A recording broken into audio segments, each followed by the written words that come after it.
Nalazim se u mjestu Brod na Drini, opština Foča, na parkingu kod Nešković pumpe.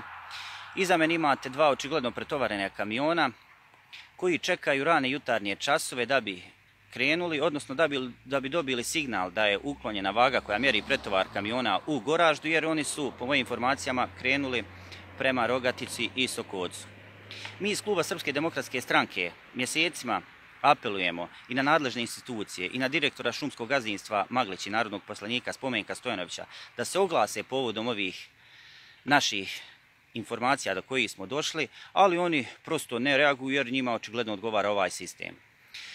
Možda ovi pretovareni kamioni opisuju i najbolje stanje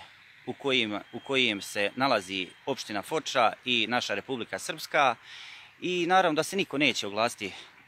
ni načelnik opštine Milan Vukadinović, ni direktor šumskog gazdinstva Spomenko Stojanović, ni nadležne institucije koje kontrolišu pretovar kamiona, a naravno i niko od kandidata za narodnog poslanika, jer su to ljudi kojima ovaj sistem odgovara i koji gledaju samo lični, a ne